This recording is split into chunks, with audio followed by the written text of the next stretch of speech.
আসসালামু আলাইকুম বন্ধুরা, ওয়েলকাম টু মাই চ্যানেল সাধারণ রান্না।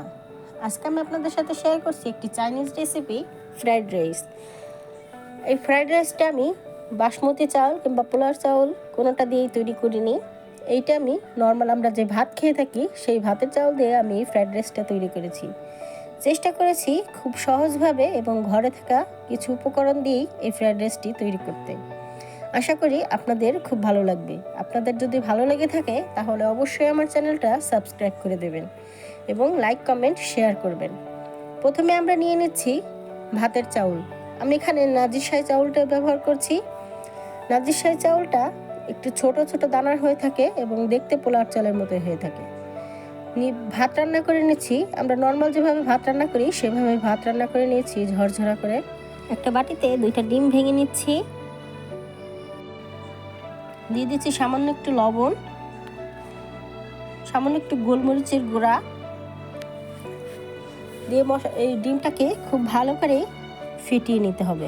ফেটানো হয়ে গেলে ডিমটাকে এক পাশে রেখে দিচ্ছি এবং চুলায় একটি কড়াই বসিয়ে দিচ্ছি। কড়াইতে দিয়ে দিলাম সামান্য একটু সয়াবিন তেল। তেলটা গরম হয়ে গেলে আমি সেই ডিমটা দিয়ে দিচ্ছি।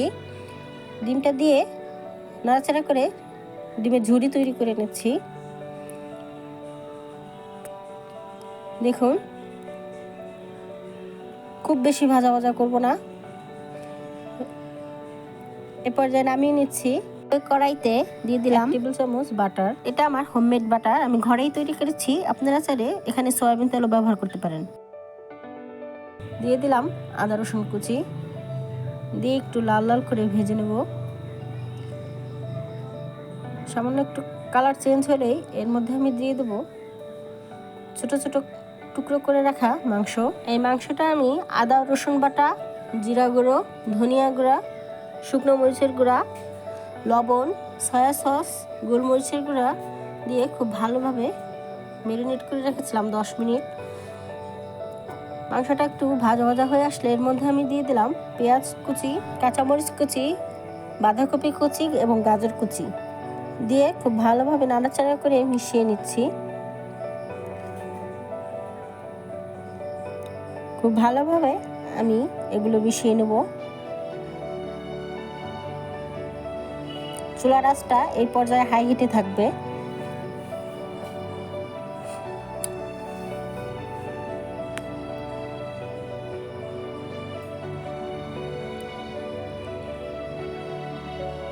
আমি আবার একটু নাড়াচাড়া করে দিচ্ছি।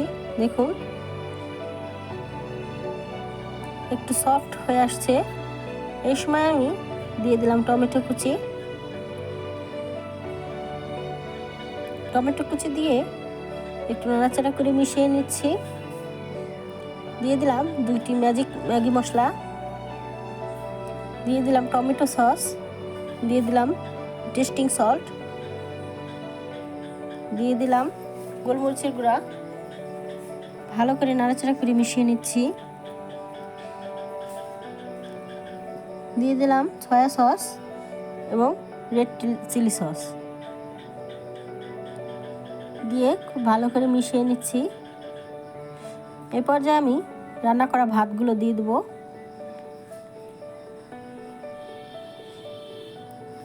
ভাত দেওয়া হয়ে গেলে উপর দিয়ে লবণ ছিটিয়ে আমি এবার ভালো করে মিশিয়ে দিচ্ছি। খুব ভালোভাবে আমি ভাতগুলো মিশিয়ে নেব। চুলার আঁচটা এই পর্যায়ে একটু কমিয়ে দেব।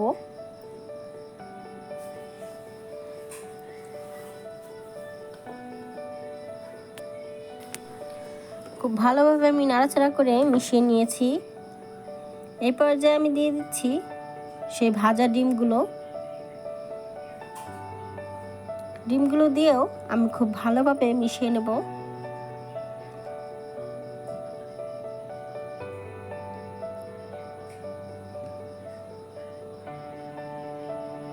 আমার ভাতগুলো মেশানো হয়ে গেছে। আমি লবণটা চেক করে নিচ্ছি, একদম পারফেক্ট আছে। হয়ে গেল আমার ভাতের চাউল দিয়ে ফ্রাইড রাইস। ভাতের চাউল দিয়ে আমি ফ্রাইড রাইস রান্না করেছি, তাই বলে স্বাদটা কোনো অংশও কম হবে না। আপনারা বাসায় একবার হলেও এভাবে ট্রাই করে দেখবেন, ইনশাল্লাহ আপনাদের খুব ভালো লাগবে। সবাই ভালো থাকবেন, সুস্থ থাকবেন। আল্লাহ হাফেজ।